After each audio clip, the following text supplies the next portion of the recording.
Welcome back. Now, for over a century, the Comrades Marathon has captivated a nation.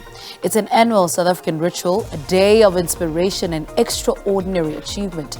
Written in an accessible, anecdotal style, Tom Cottrell's book, Comrades Marathon 101 Years of Highlights and Heroes, tells the absorbing story of a humble start in 1921 when only a handful of runners finished to its current status as the world's greatest ultra-marathon.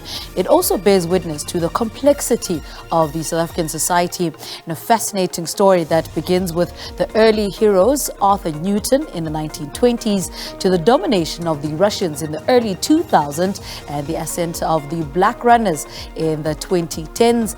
Well, author Tom joins us now on Zoom to tell us more. Tom, a very good morning to you. A warm welcome to Morning Live. I mean, you wrote your first book on the Comrades back in 1999. What has since happened then? I mean, looking at the changes in the marathon since your first book in 1999.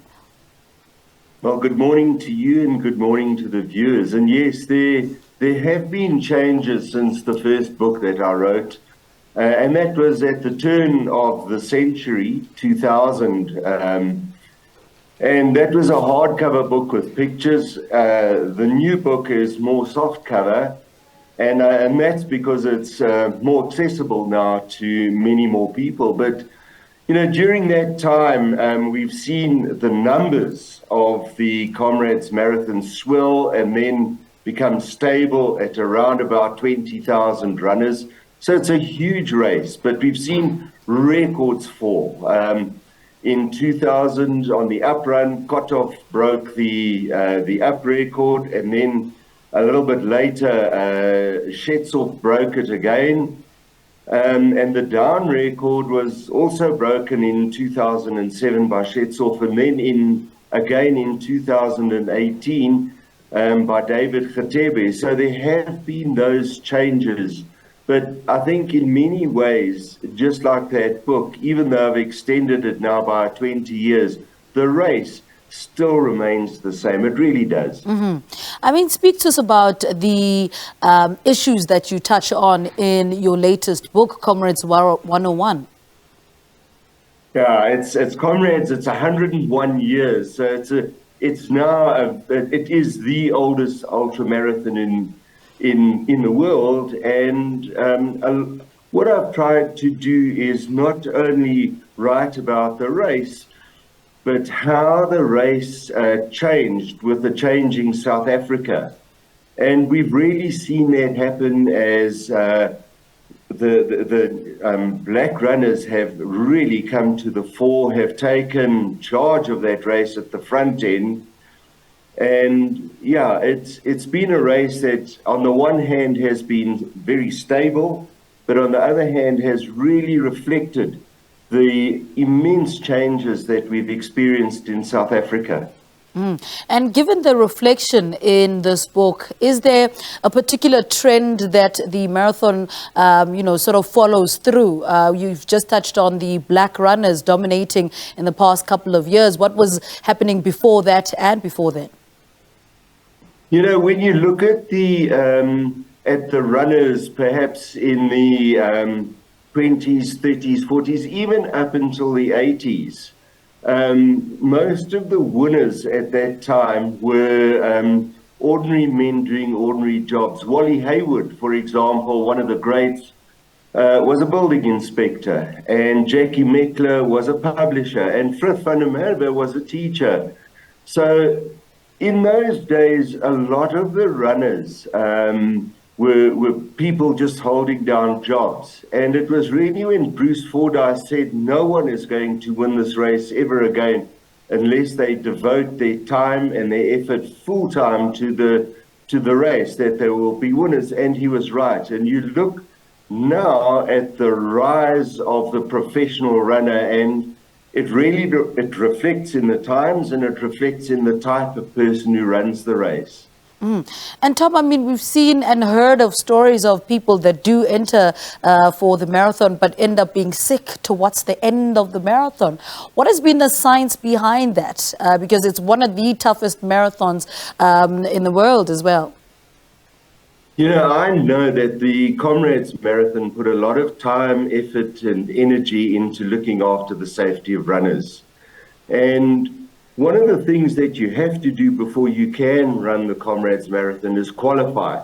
So at least the organizers know that you can run a marathon in a certain time. So that is really a safety factor. Yes, there have been deaths on Comrades Marathon, but in terms of the amount of people that have entered and have run and have finished, the fatality rate is minuscule. So, yeah, there is science behind it. I know that the organizers look at it pretty carefully. So, yeah, it's a race that's carefully worked out. And I would reckon that as long as anybody who does the training and sticks to the training would be able to finish that race in the time that's been given. I mean, also in the book, you provide race statistics. Tell us a little bit about some of those statistics and putting them together. Look, the statistics I've really looked at, when you look at the start of the race, I think there were only about 20 people who finished the race back in the 1920s, and that race remained very small during the 30s, the 40s, even the 50s, and it was only when TV came about, then you look at the numbers that of entrants and people that finished the race began to climb, and it was because of TV and the interest in people like Bruce Fordyce. I ran the race, I think, also because Bruce wanted to. So you can see from about the 80s through the 90s, though, if you look at the finish statistics, they have grown and stabilized at an enormous amount now. We are even in the Guinness Book of Records as the biggest ultra marathon in the world.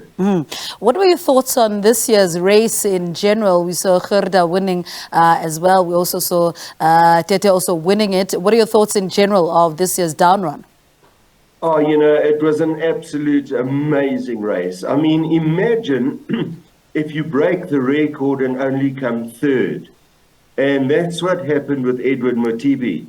So it just shows you what a class field it was. And when you look at the women's race as well, Gerda stayed. It was said that you could never win two Oceans and Comrades in the same year. Well, you know what person really goes ahead and not only wins both races, but breaks the record in both races? So it was really, for me, it was an astounding year. There was a guy who finished, he was 81. And he finished in just over 9 hours. I mean, it's unheard of. So I think this year's race was an absolutely amazing event. All right, Tom, thank you so much for speaking to us. Good luck with the book going forward. Tom Cottrell speaking to us about his latest book. It is titled Comrades Marathon, 101 Years of Highlights and Heroes.